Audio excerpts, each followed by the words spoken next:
I was going to suggest we take a few questions.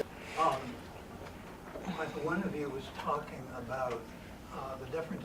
One of the differences between journalism and politicking had to do with truth.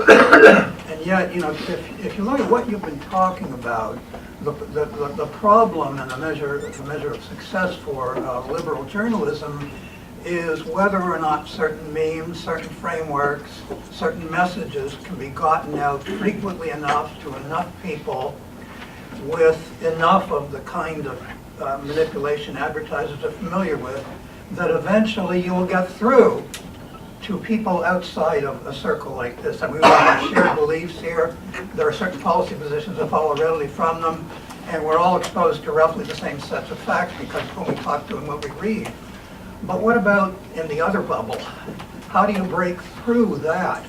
But I mean, what you're talking about mostly seem to be just how do we get enough journalistic muscle out there, enough frequency, enough exposure that we can beat them at what they do? Or you know, how do we challenge the basic beliefs without which people are not going to change their mind even if you present them with inconsistent facts? That was one of the most surprising things for me as a brand newcomer to this field, is that you know, as you saw the rightward shift in America, I've started to believe that it was because the left had a messaging problem. But then you see the Clinton machine in full force, and you realize we do not have a messaging problem. We're just sending the wrong message, and that's what's so the muscle that you're talking about. It's there, the machine to get a message across and talking points across. That infrastructure is robust on, I don't even want to really say the left, but in the Clinton machine. And then the question is, when are we going to break beyond the Overton window that they allow us to even discuss things in? So I mean, I hate to answer a question with a question, but. So it's muscle building. It's not about, the question is, what's the measure of there being a better view than the Clinton machine's view? Is that just more muscle? I mean, how do you fight against them without muscle? I mean, I mean, that's really the story of this campaign, is about the media and our ability, or the ability of an economic populist message to compete with a neoliberal message, and it's been a hell of a fight. Well, I think, I mean, the reason we're in Baltimore, and is to do with your question. I said before about why we think corporate media is vulnerable. But something Ben said earlier, which I think is extremely significant, at least 40% of people don't vote. And it's not about messaging or not messaging. They've given up, to a large extent, rightly so, that it doesn't matter what anybody says in these elections, their life doesn't change. So the problem's us. You know, there's problems externally. Yeah, they have more muscle, they have more this, and they have more that. But right now, like, our constituency that we're mostly trying to talk to in Baltimore, they don't need any convincing how bad things are. You know, we're not, you know, they don't need to be felt guilty because they're suffering. They just don't think anything else is possible. So, you know, when you're talking about, but corporate media sure isn't going to answer that question. So if we can answer the question of, yes, something else is possible, and here is what it looks like, and here's how we got here. From a practical point of view, if you can inspire that in Baltimore, it's not 40%. You know how many people vote in municipal elections? You can get elected and it's only the primary in Baltimore. There's no election that matters because you can't elect a Republican dog catcher in Baltimore. So the primary is the election. You can get elected in a district that has 22,000 people with about 1,100 votes because nobody votes. The mayor gets elected in the city of 620,000. I don't know how many, I don't have the number in my head how many people vote. But she gets elected with 40,000, 35,000 votes. They're beatable. They're vulnerable. But people just don't believe, that they've lost, there's no sense that you can organize and win anymore. So that's where I think we have to start talking about. It's not we need as much muscle as they need. We got to start changing who we talk to and figure out how to do that. Let's do, I think, yellow shirt. You had a question, then black shirt. Can we do that? Yeah, yellow shirt. I have a question for Benjamin, actually. I was wondering if, as a person of color, do you feel that you have faced challenges within the independent media world, within that construct? discuss that. No. You know, I think that I think there's some advantages because there's not a lot of voices. So let me speak to the advantages first. Yes, there are advantages. The disadvantages are really just could very well be perceived, but I do feel like there's a easier momentum for it's easy. I don't know. It just feels that hearing it from somebody who looks like you, sometimes it's easier. Like I had a white friend. I don't know if he had a super viral video. Like I think like 30, 40 million people have seen it at this point, called Dixon White, where he was talking about racism, and he was able to say things that I can't even say to my own followers who follow me on a regular basis. So it just seems that there's a struggle to connect even with people who listen to you, that there's only so far that they would go with you, and then to hear someone who's white say the exact same thing and then they receive it, it's kind of like, what the entire hell is going on? But there are some advantages as well in that it's a wide open space to be filled. So go for it if you're thinking about it. And I'd want to add to the dilemma that is faced with alternative media, because I've worked with alternative media often, is access, access, access, and how do you not screw up access? Because that can just kill you immediately. Now, having worked in alternative media, I had some specific questions for you. I'm pretty familiar with difficulty of fiscally supporting alternative media, having been involved in that in a very concrete way. So I'm wondering, and it's exciting to listen to these things going on, but how are you financing yourselves? How do you see monetization occurring? And secondly, I'm also very aware and acutely aware of Arbitron and Nielsen ratings, not to be pedantic about it, but we do know that there's a relationship between how many people actually listen to you and how many people will fund you if you need to ask for them for money. So I'm wondering what kind of support you're getting and what kind of relationships you're getting. Do you have an idea of how much audience you have? Concretely, numbers. You want to go first, Paul? Well, first of all, we don't take any government or corporate money. We don't sell advertising. And we've been at this about 10 years. Actually, publishing 10 years. We started really in 2003. We do about probably all the different platforms put together, maybe 2.5 million views a month. 2.5 million. Oh, good. It's not mid-sized. Pretty good. It's small compared to some of the bigger sites. Our budget is about $2.4 million a year. We raise about a little more than a third through small donations.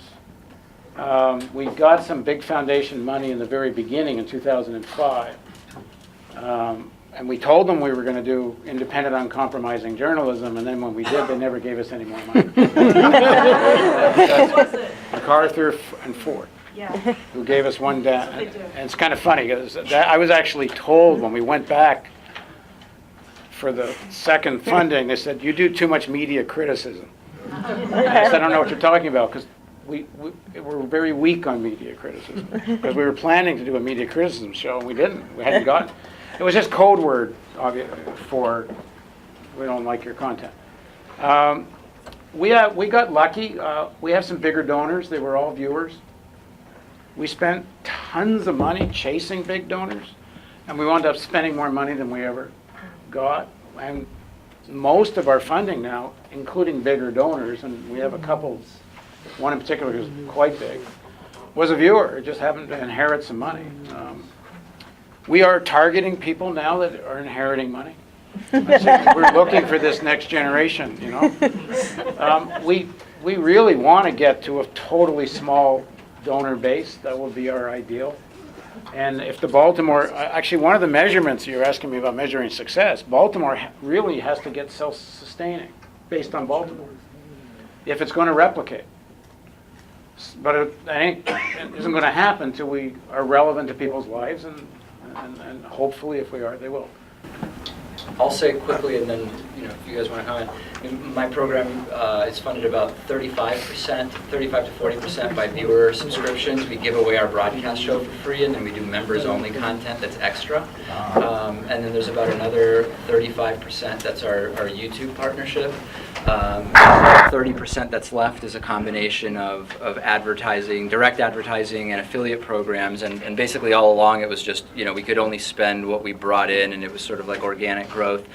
More recently, we did, like Paul mentioned, through our existing audience, we had, unbeknownst to me, 3 relatively sophisticated investors who invested in what we're doing. So now we have the ability to grow a little more quickly without having to necessarily fund every decision that increases cost right away, which is, to be honest, a little different than the way it was for the first 9 years. So it's a little strange. But that's sort of how my program is funded. I don't know if you guys want to. My show is, I don't know, I'm taking a guess here. I don't spend a lot of time on bookkeeping, to be honest with you. I think my show is probably about 75% viewer funded, or listener funded, I should say. I was, on multiple occasions at Air America, it appeared that I was going to get fired, and so I just started collecting emails. And Good man. when I launched my show, I had an email list, so I was able to tell my most interested listeners that I was going on air, and so I have memberships available where they get an extra hour or so a day of content. I don't know how much people consume that. Or they're just basically trying to keep the show on air, but monthly payments range from like $10 to $45. Mostly 10, and then I get some revenue through YouTube, and I take a limited number of ads in the free podcast that I put out.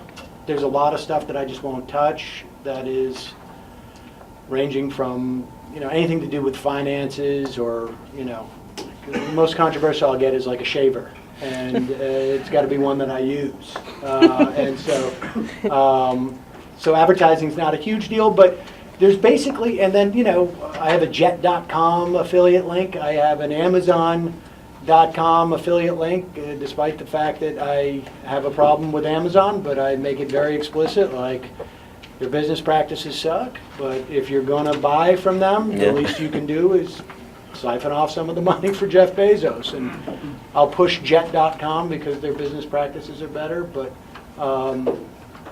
and so it really comes in from a lot of different places. And that's, to me, is my model is I try to use all the buffalo, as it were. Every single way that I can provide the content. That's, in some ways, I feel like I'm providing a service. The content exists.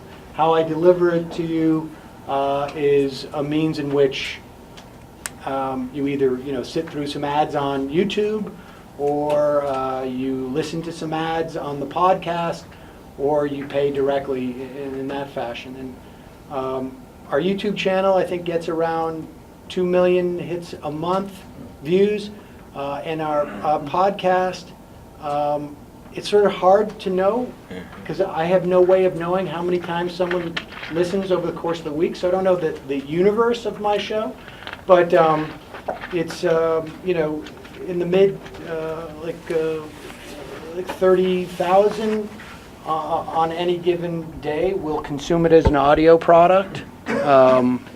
In one fashion or another, either through the member show or the free show or live streaming. But I don't know if that means that there's, beyond that, I don't know how many people listen 5 times a week as opposed to like 1 time a week. There's just, I don't have the ability to know that. Anybody else want to comment on that? Actually, I would. In terms of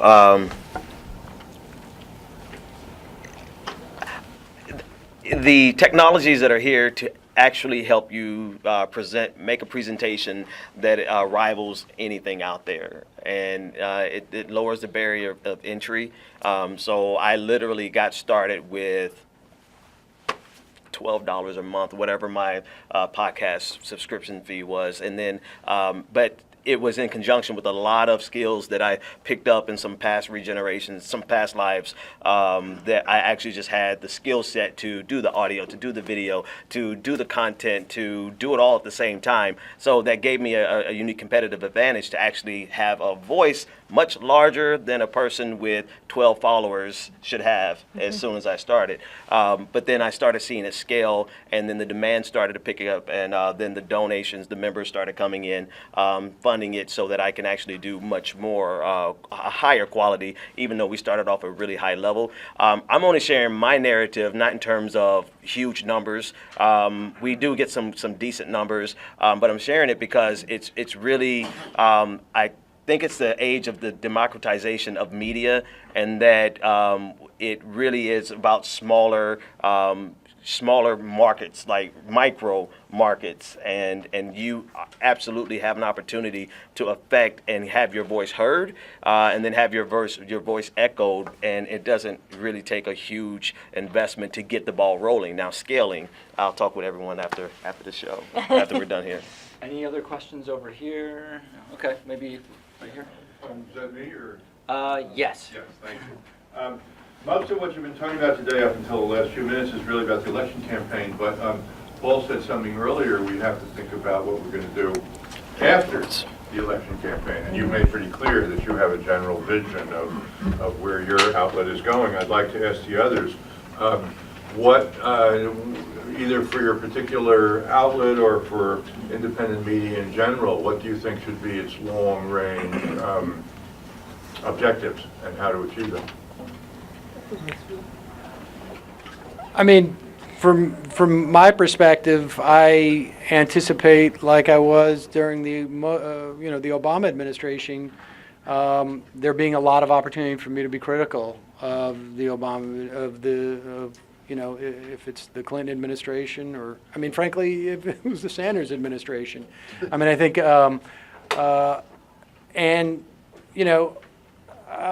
I will do 45 minutes on, what's the real situation with Social Security disability, and, tell my audience they're bad people if they don't listen to this, because even though it's boring to them, maybe, and will, I have my sort of issue set that I feel strongly about in protecting, and my theory is just like, I'm preaching to the choir, and I'm just trying to arm the choir, because that's my reach. I can't go beyond that. And I'm trying to get the choir, to give the choir certain tools and access to experts who can really explain this stuff to them so they understand it, and they then have a job. And that's basically the way I do it. I wanted to get to you, yeah. I want to thank you. I think this was a wonderful panel. I found it very inspiring. My wife and I, we co-produce a weekly show on public access on education, the arts, and social change. And I'm segueing in from education into media, so I sort of get there's a kind of dumbing down, that's going on, both in the education system and in the media. And it seems like the same corporate forces are controlling, both. I get so frustrated, but it gives us such a sense of meaning and purpose. I got what you said, getting up in the morning and knowing that we're resisting and trying to do something to make a difference. It's such a tight range in that corporate media, on what's allowed. I think it's terrible how they pushed out Ed Schultz when he was talking about the TPP, Yeah. So my question to you all is it possible for all of us to get together, and to pool our resources, and then find a billionaire friend, and say, all right, let's get a channel that's going to compete with MSNBC and Fox. At the end of the day, it's about Rachel Maddow and Sean Hannity, back and forth, back and forth. We need to disrupt that space and have a genuine discourse that represents the people in this audience, the people that come here. And in terms of intellectual growth in America, like we don't cover the news on a day-to-day basis on our show, but we like to feature intellectuals on our show. We had Stanley Aronowitz, who was one of the founders of this forum, and just let him talk. Why don't, I think that's the kind of thing, there's a dumbing down and this sort of corporate media back and forth, it's a horse race, and we gotta disrupt that, and we gotta get a real channel. What are the chances of getting a channel? Zero. I mean, Doing that, we've been trying to do this for more than a decade. That's why we went local. I think at the national level, it takes to have the kind of impact you're talking about is hundreds of millions of dollars. And right now, nobody with billions of dollars, they all know, these conversations have been going on for 10 years with billionaires, and they've all decided not to. Because the final analysis I guess for all the billionaires so far, the main, CNNs and MSNBCs more or less do express what they want. We think, I'm repeating myself, but we're trying to, if you pick a particular city, you might break through. Don't they want to save the world? Does anyone want to save the world? I mean, that's. Yeah, but everybody has their own definition of who the world is, yes, and what saving looks like. We got our gate around our community, we'll say that. So it's two parts. One, you were sorry, you were talking about David earlier Ben. about the misinformation and how you're in the production room and then you're citing facts and someone's saying, oh, we'll just put that in. Well, how much of the misinformation that we're seeing, how much do you think if it's just a personal level, a guy who's an idiot who didn't read, at all, other than the books that he was supposed to get a degree, and then how much do you think of it as deliberate, coming from the top down, coming from, Murdoch or Time Warner Brett? How much of it is deliberate? Is this for Kate? And the second part is how much of a responsibility do you think independent media has to go out to venture into new territories, to get beyond the people who are in this room and to people in Arkansas who are going to vote for Trump and yada yada? How much do you think of responsibility do you have to try and reach those people, or should you just present the message and hope it finds its way there? So two parts of this. I guess I'll take the second part first. I'd say we have a documentary filmmaker who did a documentary about how Fox brainwashed her dad. And I think that that's a good example of somebody who was just speaking to people. My dad would say he was just entertained by Rush Limbaugh. And then he had voted for McGovern, he was a hippie, and then totally went down that Rush Limbaugh path. So, maybe we can find our own people who are entertaining enough to bring in people and then bring them into our worldview. I guess that would be the way to do it. In terms... That first question. Yeah, the first question. How much of it is deliberate versus how much of it is just ignorance and stupidity? It's the eternal question, isn't it? Can I answer some of that? We had offices in McClatchy newspapers for about 3-4 years. We bartered video for space. And I talked to one of their economic guys, one of the main economic reporters. And we were talking about the problem of concentration of ownership and how there's Dodd-Frank is Swiss cheese and there's no serious regulation, on and on and on and on. And he was agreeing with everything I said. I said, well, why don't you write this? And he's not bad given mainstream. But he says if you're an outlier from the main narrative that everybody that's writing is writing, then you have an agenda. Right. They don't have an agenda, you do, because you're the outlier. And as soon as you're labeled the person with the agenda, you're on the way out the door. So what's the agenda? The agenda is you're not on the official page. So it's self-censorship. I would say certainly the more senior writers, they know. Yeah, all of it's unspoken, and you just know. You just know. Yeah. Just don't say it. It's the economics. You got a mortgage, you got kids in school, blah, blah, I mean, that's why we're doing what we're doing. You got to get out of that model. It's not that they're better people or we're better people and they're worse people. It's the economic model has to change. How you make your living has to change. Because if you're dependent on that kind of corporate model, you got to play ball or go serve coffee somewhere. Thanks to the panelists.